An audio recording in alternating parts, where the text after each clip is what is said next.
From the instant Kimmy learned she was expecting, her entire world shifted.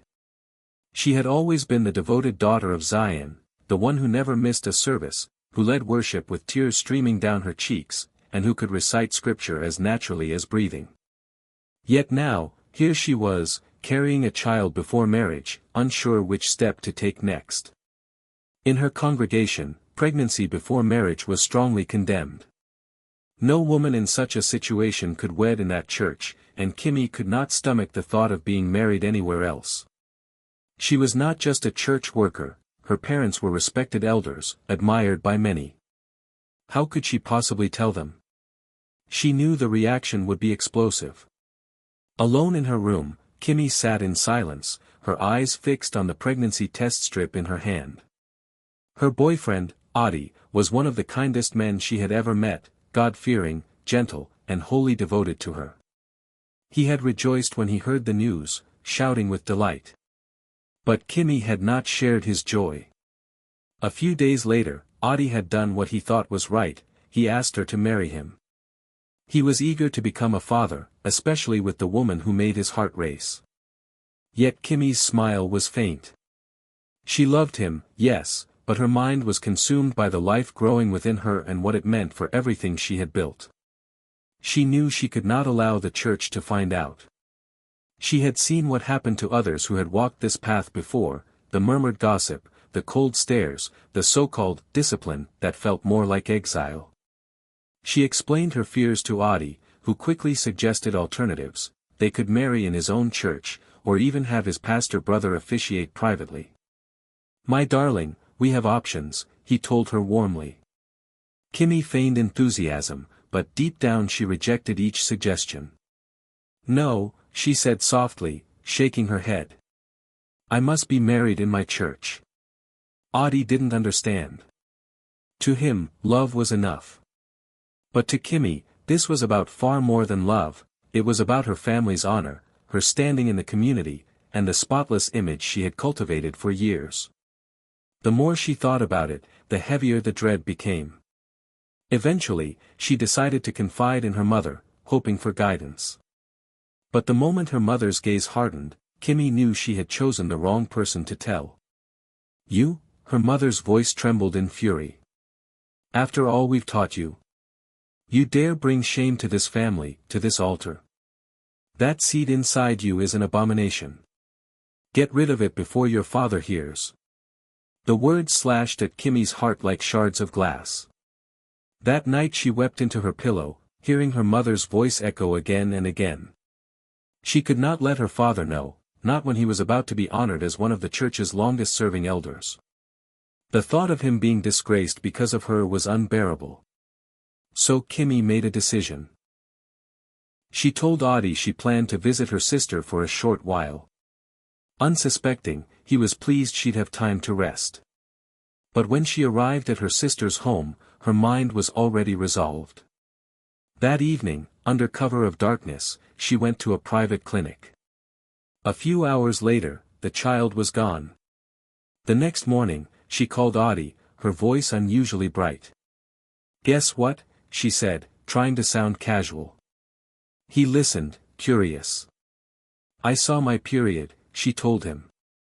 Adi froze, unable to comprehend. "But, you're pregnant," he said. "I don't know, Adi," she replied quickly. "Maybe it was just my hormones. Maybe I wasn't pregnant after all." He wasn't convinced. He insisted they visit the hospital once she returned to confirm. Kimmy's tone turned defensive. "I don't think that's necessary. I'm already disappointed enough." Her reluctance only deepened his suspicions. When she came back, he confronted her directly, searching her eyes. "What happened to my baby?" Her voice cracked, her silence speaking louder than words. And then it hit him, she had ended the pregnancy without his consent. "You killed our child?" he asked one last time. She said nothing, guilt etched across her face.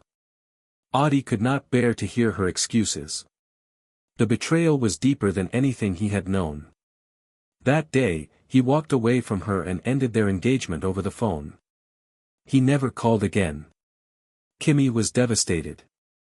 She had freed herself from the fear of bearing a child out of wedlock, but at the cost of losing the only man she had truly loved. She tried to reach him, visiting his house repeatedly, but he refused to see her.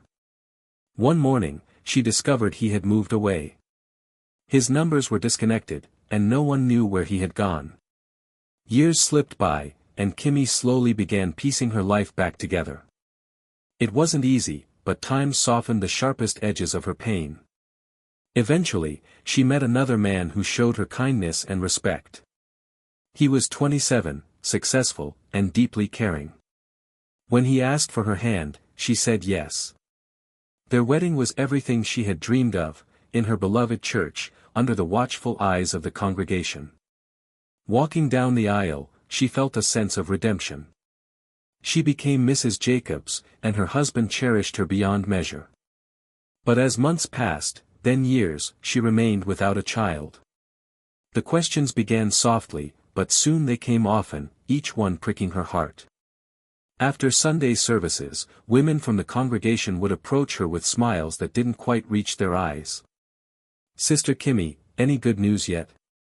We're praying for you. It's been almost 2 years now. You're doing the right things, I hope." Others would tease lightly. "You're glowing, maybe the baby is already hiding." It stung each time. One day, at the women's fellowship, the leader patted her back and said loudly enough for others to hear, "Don't worry, Sister Kimmy, your time will come. Just make sure you are living right before God." The room had gone silent before the chatter returned, but Kimmy felt every gaze on her. At home, her phone rang almost daily. It was her mother-in-law, her voice carrying both concern and unspoken blame. "Kimmy, how far now? Have you been checked? Jacob is my only son, and I must hold my grandchildren before I die." Then one afternoon, her own mother came to visit. She sat Kimmy down and handed her a sheet filled with Bible verses. "Read these every morning and night, and begin a 21-day dry fast, only water. This will atone for the sin that has shut your womb." Kimmy stared at her, stunned. "Mommy, are you saying God is punishing me?" Her mother looked directly into her eyes. "Sin has consequences. Until you humble yourself and seek His mercy with all your heart, that womb will remain closed." The words pierced Kimmy like a fresh wound. Guilt swelled within her until it was almost unbearable. That night, lying beside her sleeping husband, she stared at the ceiling, her mind replaying the past. She remembered the night at her sister's home, the sterile smell of the clinic, the judgmental eyes of the nurses, and the hollow emptiness afterward. Back then, she had told herself it was the right thing, protecting her family's name, safeguarding her position in the church. But now, with each passing month of disappointment, she began to see the truth. She had traded her own joy and the life of her child for the approval of people who cared more for appearances than for her heart. Tears streamed down her cheeks as she whispered a prayer for forgiveness. That night, she dreamed. A little girl approached her, radiant as the morning sun. Her eyes were large and curious, her white dress glowing. "Mommy," the child said softly. Kimmy froze, her breath catching. "Mommy," she repeated. The girl smiled. "It's me, Mommy, your daughter. The one you never wanted to meet." Kimmy's knees gave way. "My child, please forgive me. I was afraid. I thought I was doing the right thing." The little girl's smile was warm.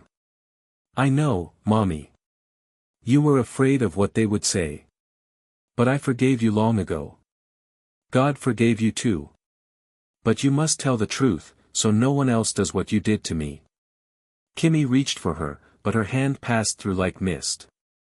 Her heart broke, realizing how beautiful her daughter could have been. Then, more children appeared, surrounding them. Confused, Kimmy looked to her daughter for answers. "They are the children of women in our church who also ended their pregnancies because of the same rule," her daughter explained. Kimmy's mouth fell open, tears spilling down her face. She saw their innocent faces and understood the weight of it, the damage one rule had caused. They're here because their mothers were afraid of shame, of whispers, of losing their place in a church that should have sheltered them," her daughter continued. Stepping closer, she said gently, "Mommy, you can't bring us back, but you can stop this from happening again. Tell them what you've seen. Show them what these rules are doing." Before Kimmy could answer, the children began fading into mist, her daughter the last to go, whispering, "I love you." Kimmy awoke with tears soaking her face. Trembling, she sat on the bed, her mind turning over the dream again and again until she knew what she had to do. By 8 o'clock the next morning, Kimmy was at the church, requesting a private meeting with the pastor. Once they were alone, she poured out everything. She told him about the strict rule forbidding pregnant women from marrying in the church, how it had driven her, and many others, into making heartbreaking choices. She confessed how she had carried the weight of her decision for years, and about the dream in which she met her unborn daughter alongside other children whose mothers had faced the same fate. The pastor sat in heavy silence, his expression solemn. "I never realized how much harm our rules have caused," he finally said. "I thought we were protecting holiness. Instead, we've been pushing people into sin." He apologized for the pain the church's policy had inflicted and promised to make it right. A few days later, during Sunday service, the pastor stood before the entire congregation. His voice was steady, but emotion tinged every word. "From today forward, the rule forbidding pregnant women from marrying in this church is abolished. No one will be denied grace at the very moment they need it most." He paused, then added, "Grace is not a license to sin, but a gift we must receive with humility. We must not withhold it from those who stumble." He addressed the women who had suffered under the rule, apologizing publicly and praying for God's mercy to rest upon them.